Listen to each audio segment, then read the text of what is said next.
Welcome to Unmasking the Man. Here we unmask a lot of things as it pertains to men. And of course, we've been having quite a roller coaster, so to speak. Gentlemen, it's been something else. I didn't see this coming. Yeah. Quite a journey. And just trying to even understand ourselves as men. So we're not just speaking to people, but really, I believe this experience has more or less been introspectively looking at ourselves and trying to even learn new things about ourselves as men. True that. Yeah. So today we are actually looking at something that is quite not so much spoken about, but it exists. And this is about gender-based violence as it pertains to men. I want to read some statistics here to inform our conversation. And this is in support of the fact that men too experience violence, gender-based violence. And it says here that men who experience gender-based violence varies widely, with 37% in Eastern Mediterranean, 37% again in Southeast Asia, 29% of men in America, but most interestingly in Africa, 44% in Sub-Saharan Africa, and 53% in Southern Africa. Where we are supposed to be macho. Yes. And yet the highest. Yeah. But you will hardly hear men coming out to actually say that we're going through these things. Yeah. So the Whose fact statistics are those? Oh, okay. By the way, where did I get these statistics? No, I'll definitely make reference. I just left out, I think, the source, but there is a source. Yeah. So, but these are interesting statistics, I believe. 45% of women and 44% of men suffer physical violence. That's half, almost half. Almost half. Yeah. That's almost everybody. So what do these statistics really speak to, given that we haven't had very many men come out to say that we are going through this kind of, violence? I think the reason is the definition of violence that is given by international bodies like United Nations may not be our understanding of violence, number one, because violence is not just physical. Yeah. There is also emotional violence. There is verbal violence. There is financial violence. You know, when somebody stifles finances, maybe you are running a joint account with your spouse and your spouse decides to, in order to punish you, moves money from the account to another account so you have no money, it is a form of violence. Now, when you widen the definition of intimate partner violence, then the net will most likely catch more people in the process. You may find that probably if one partner is abusing drugs, so they are not fully in control of themselves, maybe the other partner goes to report to the children's department. And so you have a significant salary of the person now going to facilitate taking care of the children and the spouse. That there's some degree of violence there because now the person is working, but is not earning. Yeah, that's why I'm saying maybe these numbers go up because the definition is wider. Right. But now the question is the definition justified? I think so, it's justified that these various aspects of violence I don't know what my brother thinks. Is violence beyond just physical, A breakdown in communication. When people get to a point where they cannot reason, and then the violence comes in, and all manner of violence, it's truly a breakdown in communication. For some people, it's a Cold War. For others, as he says, it's a financial war. For others, it's the emotional, verbal abuse, and then there's violence that's physical violence. In as far as the statistics are concerned, I think we are probably witnessing more violence, either because we are now more aware, you know, because of social media and things like that. So some of these things are coming to the fore. Many of us who grew up cannot remember moments where the homes that had violence were few and far between, you know. Most of our parents, I'm not so sure how they dealt with their issues, but it seemed they mostly bottled it up within their own, you know, confines. Maybe they didn't speak to each other in the bedroom, who knows, but the physical violence was really an extreme art. Nowadays, it seems to be the norm.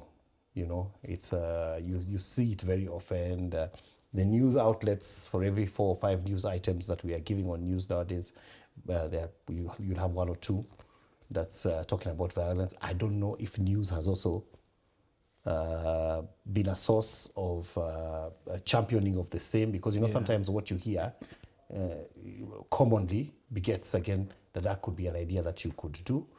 But we are living in a time where this discussion is definitely one that needs to be addressed, and especially because we are talking to men.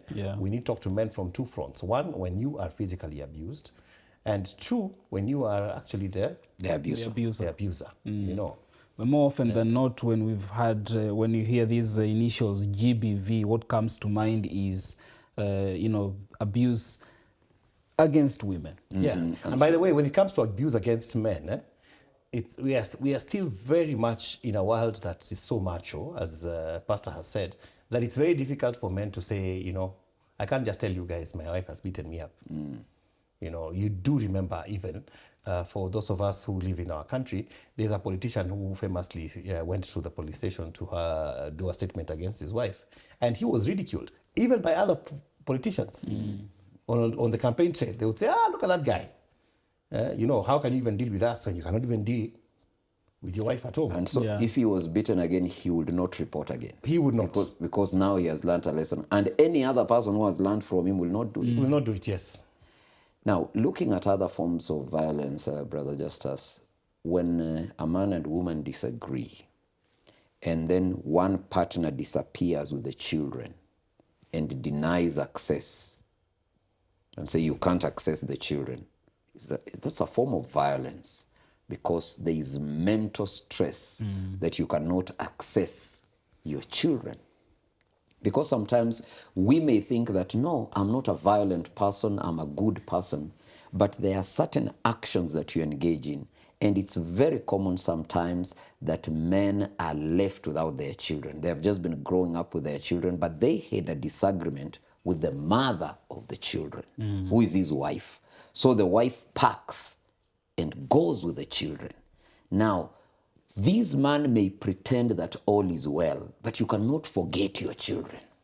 You know that my children are somewhere. And the man has to beg to talk to his children. Hello, can I talk to the children? No, the children are bathing. Can I talk to the children? No, the children are still outside breathing. When they are ready, they will talk to you. So the man is taken through a whole week of trying to talk to the children. And the moment he gets to talk to the children, hi, are you guys okay? Phone is picked. That is enough for today. Call another time. What are you doing to that man? The man may not have been hit physically, but that person, even when he goes to the workplace, he's not okay. Yeah.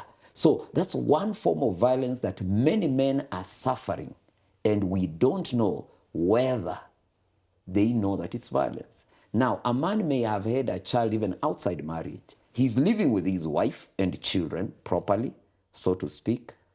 But probably the other lady who has a child with this man is demanding more money.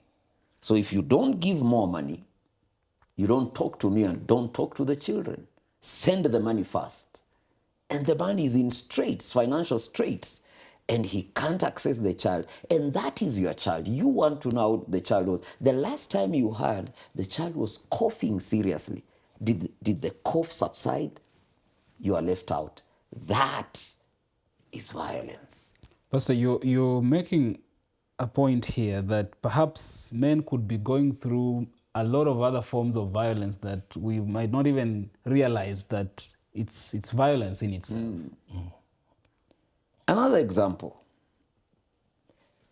when a man is told constantly by his wife that you are useless, you're good for nothing. Maybe he's reminded that your game is low. And sometimes, of course, it's interesting to know if the game is low, what are your standards? I mean, why are you benchmarking? Are you suggesting something when you are saying that the man's game is low? Yeah. What are you Where are you referring to? Who is this? In comparison to... Who are you comparing me to? But you see, when a man is told in the bedroom, just two of them, man and wife, and the wife says, I think I'm fed up with you. Your performance is so poor. In fact, you don't exist. When that man walks out of the bedroom and meets the children, he looks okay, he's smiling, hug his children, go to work, he sits in a meeting with other men. But what is going on through his mind? This is a man under violence. This is emotional violence. Because, you see, if you were to solve that problem of poor performance, confrontation, abuse, and attack doesn't solve that problem. It is normally more of a couple sitting down discussing and say, you tried yesterday for 3.5 seconds, but if we could put some effort, can we get to 4 seconds now from 3.5? You know, it's easier. Could we do this? That discussion would be more helpful in achieving the desired goals. I'm just imagining from that end. When a man is told, you can't pay this, you can't buy this, your children don't have shoes, your children don't have what, you are working is a waste and what have you. That man may walk out of the bedroom. The world will not know what happened in the bedroom, but that's a man under violence. Now, and this is what we call intimate partner violence, because there is something about an intimate partner being violent. It's true. That berating is not good. And I would like to say, you know, one of the things that we don't usually talk about is how much of that type of violence is in church. Yeah. You know, and because church, we are always fronting, people want to say, oh, you know, meet my beautiful, amazing wife, you know. The most beautiful woman. You know, if you go to a meeting of especially like pastors' wives, you'll be shocked to find that they're also going through the very same things that... I'm here, brother. They're going through the same things the rest of us are. I remember a pastor friend of ours when I was much younger, of my family, whose wife came home for refuge because her husband had beaten her, and he was a man of God, a minister. And she was at our place for about 4 days, while my parents were scrambling to see how they could bring the two together. Could calm down the man of God. Yeah, to calm down the man of God. What I have seen, and I'm not justifying violence from men by any form or sort, but what I have seen personally is that usually in marriages,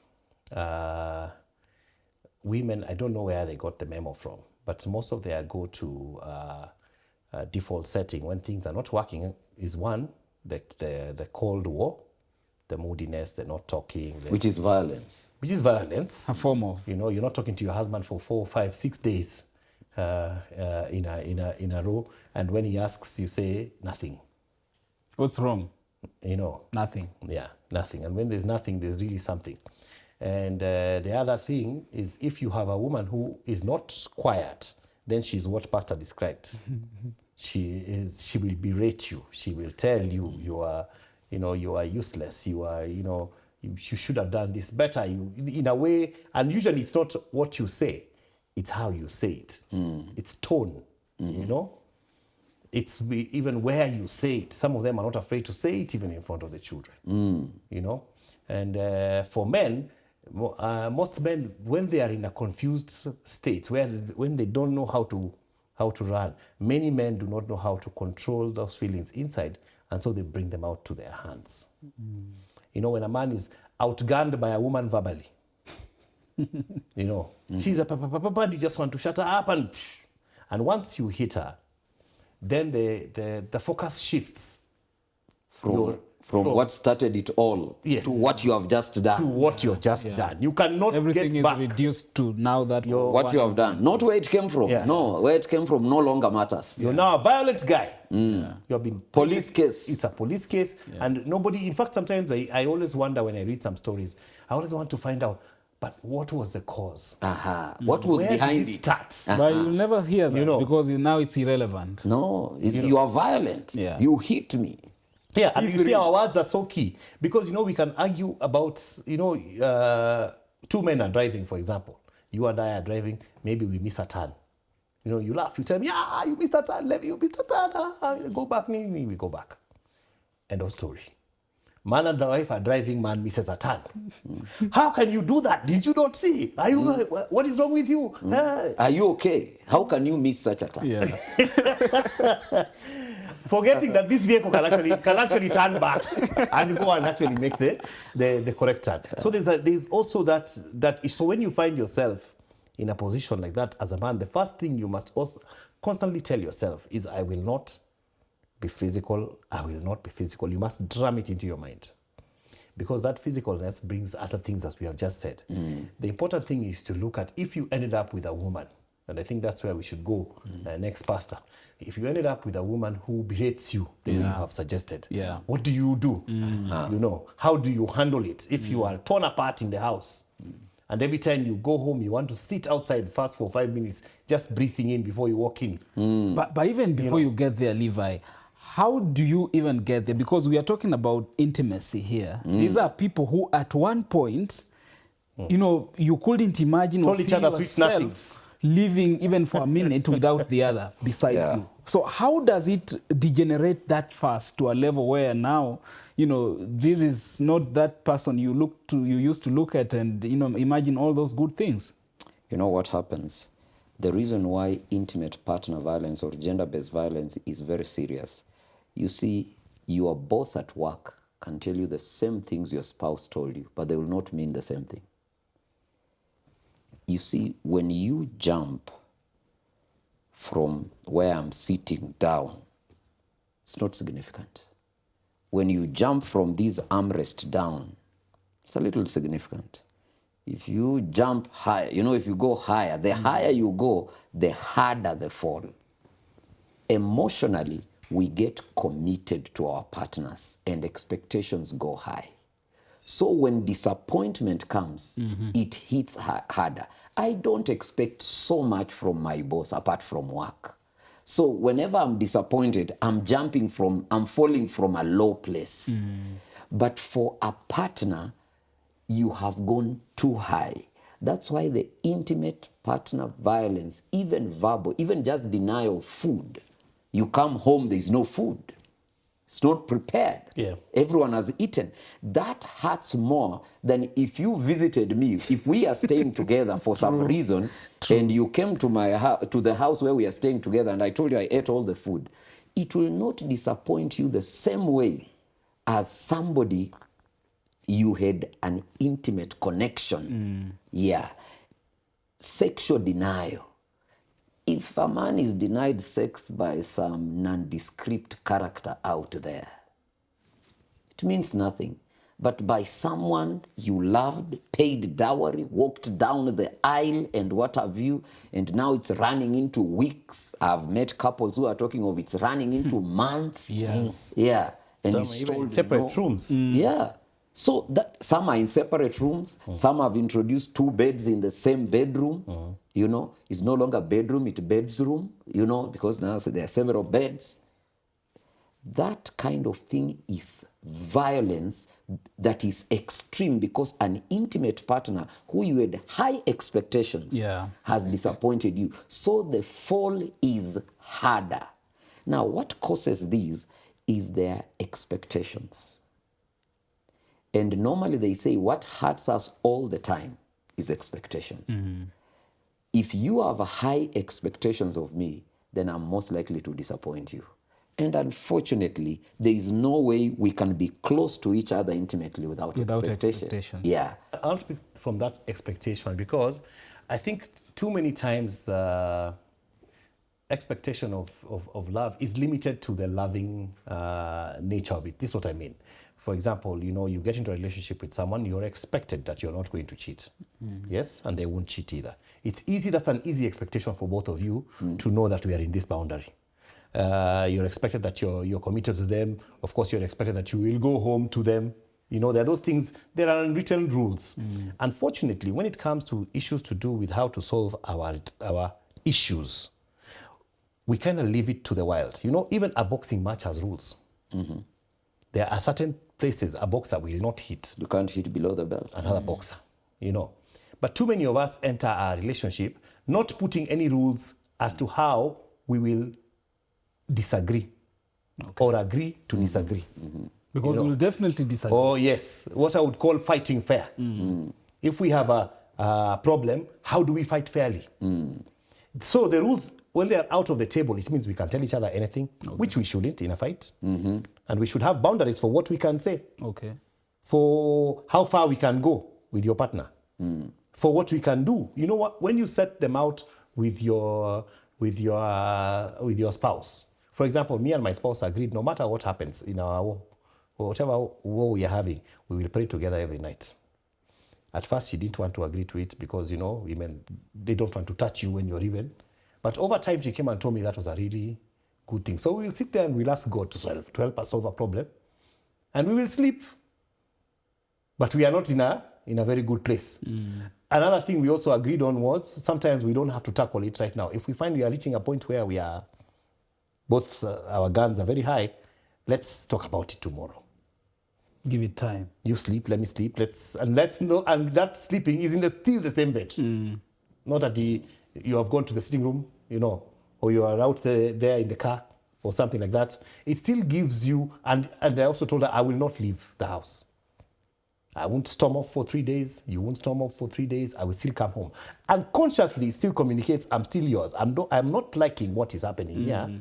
I may not be of the same opinion, but the bond is still there. But Levi, how did you get to that level? We had to fight fast and get into very bad levels. That's what I'm wondering. To get there. Did it just happen magically, or was? Now I can speak about it, with that in mind. But unfortunately for us, we went down a very dark road before we got to the correct road. But now I can tell couples you don't have to do that. From the beginning, you must begin to set a point, because incidentally, what you're saying, that person that you love right now, that one you cannot live with, you will fight with that person. Definitely. Don't kid yourself about it. Pastor, no, you're right. You're right. And what you are saying, I hope even the younger men who are considering marriage are listening, that it is good to know that there will be war. But it's also good to note that gender-based violence is as serious as how much a person is damaged. Because there are things somebody can bear.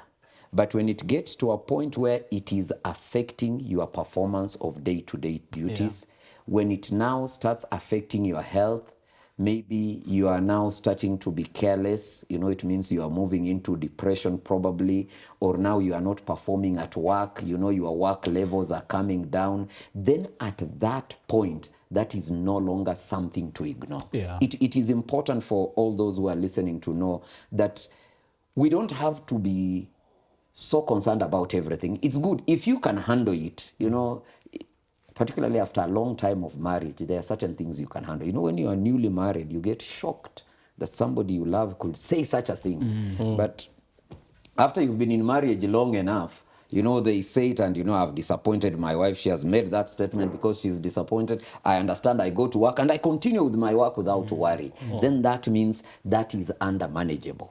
But when it gets to a level where you are even driving, you discover all of a sudden you almost hit that thing, then you are at a bad place.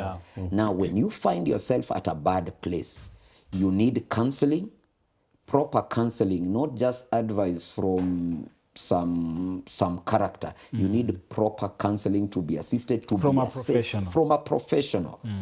And it is good sometimes to go to people who are neutral, because if you go to your relatives will side with you.